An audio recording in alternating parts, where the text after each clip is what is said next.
Good morning, all of you. Today we see the third application of the UCM, that is the vehicle on a banked road. You remember which are the two applications previous?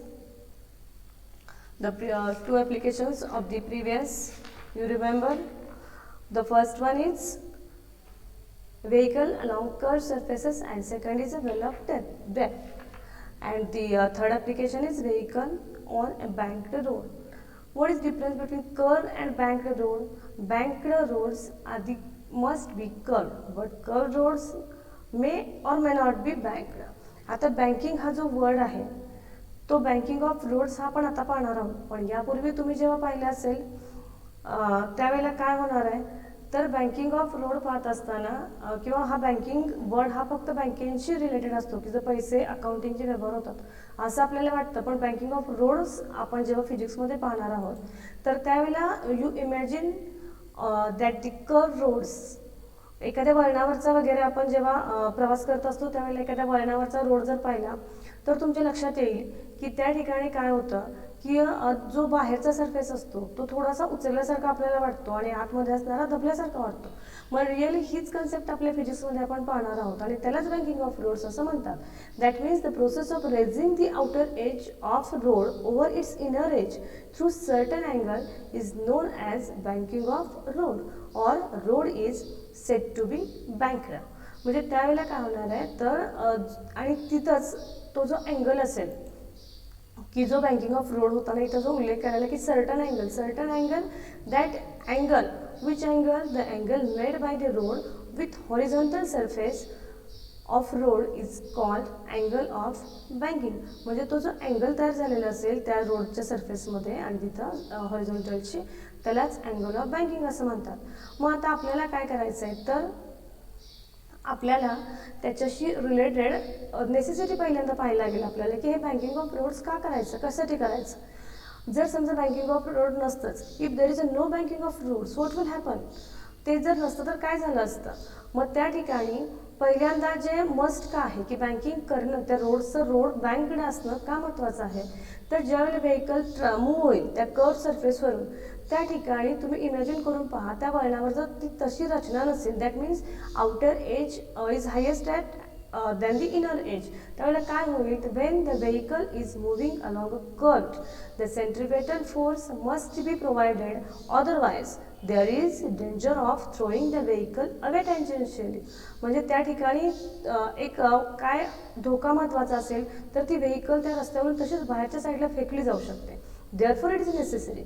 Then तिथं frictional force पण असणारच आहे साहजिकच wheels आणि त्या रोडमध्ये, पण तो एवढा फारसा मग तिथं रिलायबल किंवा उपयुक्त असा नसतो. Frictional force between the wheels of vehicle and the road can provide centripetal force, but safety speed for such road is very low and it is not reliable. तो फारसा तिथं आपल्यासाठी उपयोगी नसतो. त्याचसोबत काय थर्ड कंपोनंट काय आहे, the horizontal component provide necessary centripetal force and vehicle are protected from the accidents. त्या ठिकाणी हॉरिझॉन्टल कंपोनंट जो प्रोव्हाइड होणार आहे तो सेंट्रिपेटल फोर्ससाठी महत्त्वाचाच असणार आहे, उपयोगी असणार आहे आणि तो त्या व्हेकलचं ॲक्सिडेंटपासून प्रोटेक्शन करणारा असेल. And last one is a best remedy की त्या ठिकाणी बँक्ड रोड ही जी संकल्पना आहे it is a best remedy for vehicle travelling at high speed. High स्पीडनं जाणाऱ्या व्हेकलसाठी सुद्धा तो रोड किंवा ते जे रचना केलेली असते ही अतिशय महत्त्वाची. मग आता आपल्याला काय करायचं आहे तर फॉर सेफ्टी स्पीडसाठी आपल्याला तिथं स्पीड लिमिट्स घ्यायचे आहेत, upper speed limit, lower speed limit, आणि आपल्याला ते इक्वेशन्स तिथं डिराईव्ह करायचं आहे. मग या ठिकाणी पहिल्यांदा आपण काय कन्सिडर करू तर आपण पहिल्यांदा we consider first here vehicle is moving along a banked road. Banked रोडवरून ती व्हेकल मूव्ह झालेली आहे.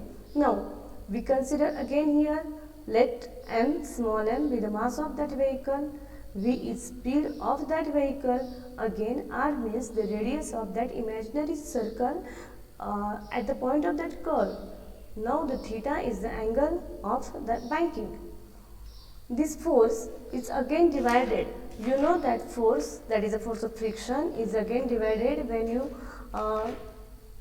see that diagram. Force is divided some component, that means first mg means you know very well, that is a weight acting vertically downwards. Again n is normal reaction, that is through the center of gravity and perpendicular to the road surface, perpendicular to the road surface. Here that f is also, when you see that diagram, f is also divided and n is also divided into two components. N is divided into their two components. This one is diagram.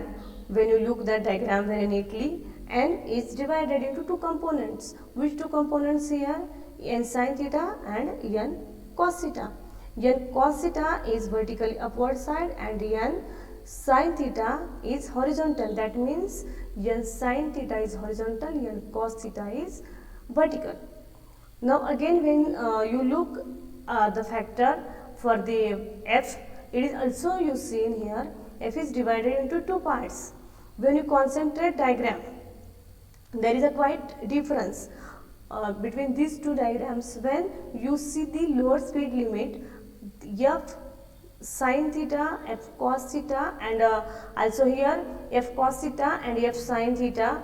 In first diagram, when lower speed, there is a direction of these two, that is normal reaction, n sin theta and fs cos theta is opposite. But when you consider the following next diagram, that is for upper speed limit, these two are in the same lines. It is very important observation between the two diagrams and hold the derivation. म्हणजे ह्या तुम्हाला सांगितलं जातं की जेव्हा तुम्ही डायग्रामवर focus कराल, ज्या वेळेला तुम्ही डायग्राम व्यवस्थित कराल, त्याच वेळेला तुम्हाला ते डेरिव्हेशन चांगल्या प्रकारे समजू शकतं. कारण त्या ठिकाणी डेरिव्हेशन जेव्हा आपण पुढचं पाहणार आहोत, त्याच टर्म्स, त्याच स्टेप्स रिपीट झालेले आहेत, फक्त तिथं साईनमध्ये फरक आहे, कारण तिथे डायरेक्शनचा तिथं बदल येतोय. मग आता आपण जेव्हा नेक्स्ट स्टेप बघतोय त्या ठिकाणी, तर तो जो एफ जो आहे, F that is frictional force आहे, तो डिवाइड झाला आहे. आणि जेव्हा आपण त्याचा सेक्शन बघतोय किंवा त्याचं जे लोअर स्पीड बघतोय, त्यावेळेला काय होत आहे, तर V1 हा सिम्बॉल लोअर स्पीडसाठी दिलेला आहे आणि V2 हा सिम्बॉल जो आहे तो आपल्या अपर लिमिटसाठी दिलेला आहे. मग यामध्ये काय होतं आहे, तर V1 smaller than, when you consider the lower limit, V1 is smaller than square root of Rg tan theta and the equation for centripetal force. Centripetal फोर्ससाठी इक्वेशन काय असतं, तर mv²/r असतं. या केसला फक्त आपण काय चेंज करणार आहोत, तर आपण इथं सिम्बॉल 1 दिलेला आहे, त्यामुळे आपण इथं सुद्धा काय करूया, mv1² which is smaller than n sin theta. Then in this case, आता म्हटल्याप्रमाणे डायरेक्शनचा विचार करा. पहा, the direction of the force of static friction Fs between the road and tyre is directed along the inclination of the road and it is upward, and its horizontal component जो आहे, its horizontal component is parallel and opposite to the n sin theta. These two, that means these two, ते जे दोन्ही आहेत ते काय होणार आहेत, तर त्या ठिकाणी ते फोर्स आहेत ते सेंट्रिपेटल फोर्स प्रोव्हाइड करतील आणि त्यामुळे जे इक्वेशन येणार आहे आपलं, त्या दोन्ही टर्मचा विचार करून असेल, तर देअरफॉर तिथं वेटला ते बॅलन्स करेल. Therefore mg is equal to fs sin theta plus n cos theta. आणि मग त्याच्यावरूनच आपण नेक्स्ट इक्वेशन त्याच टाईपमध्ये कसं तयार करू शकतो, तर mv1² r is equal to n sin theta minus fs cos theta. Simple, it is very simple equation. And for that here you get final equation for minimum velocities. V minimum is equal to square root of Rg tan theta minus mu s divided by 1 plus mu s tan theta. Tan थिटाची G term येते ती तुमच्या लक्षात येईल जेव्हा तुम्ही derivation स्वतः सोडवाल. Sign कॉसच्या इथं terms आलेल्या आहेत, डिवायडेशन केल्यानंतर साइन डिवायडेड बाय कॉस ही टर्म जेव्हा येईल तेव्हा त्याचा तिथं काय असणार आहे, तिथे टर्म तुमची टॅन थिटा म्हणून तिथं येते. मग त्याच्यानंतर आता म्यू एस जर आपण smaller greater than and is equal to tan theta घेतला आणि व्ही मिनिमम 0 घेतलं, तर आपल्या त्याच्यानंतरचं जे इक्वेशन येणार आहे ते V2 साठीचं म्हणजे काय असणार आहे ते इक्वेशन, तर ते इक्वेशन जे असेल ते दिस इज अ ट्रू, ते कुड बी ट्रू असेल. बरोबर कधी असेल, तर रफ रोड्स जे आहेत ते रफ असतील आणि बँक डायट स्मॉल अँगल तिथं मात्र कसा असेल तुमचा स्मॉल असेल. आता याच्यानंतर आपण जेव्हा दुसरी केस कन्सिडर करतो, म्हणजेच आपण जेव्हा अपर लिमिट कन्सिडर करतो तेव्हा मगाच्या सगळ्या टर्म्स असतील, फक्त तिथं V1च्या इथं V2 घ्यायला लागेल आपल्याला आणि इक्वेशन कसं दिसतंय पहा मग समोर V2 greater than square root of RG tan theta आणि त्याचसोबत तिथं सेंट्रिपेटल फोर्ससाठीचं इक्वेशन सुद्धा कसं होईल MV2 घ्यायला लागेल आपल्याला V2 square divided by R which is again greater than N sin theta. Okay, now before that in this case the direction of these two directions त्या दोघांच्या कशा असणार आहेत तर तिथं sine theta N sine theta आणि जो आपला एफ एस घेतलेला आहे साइन थिटाचा त्या ज्या डायरेक्शन्स आहेत सॉरी एफ कॉस हां तर त्या ज्या दोन्ही डायरेक्शन्स तुम्हाला दिसत आहेत त्या डायरेक्शन्स इथं मात्र काय असणार आहेत it is Fs between rod and the tire is directed along inclination. It is same, but it is downwards and horizontal component is parallel to n sin theta. म्हणजे फोर्सचा जो हॉरिझॉन्टल कंपोनंट आहे तो मात्र या ठिकाणी तो पॅरलल आहे, opposite नाही आहे.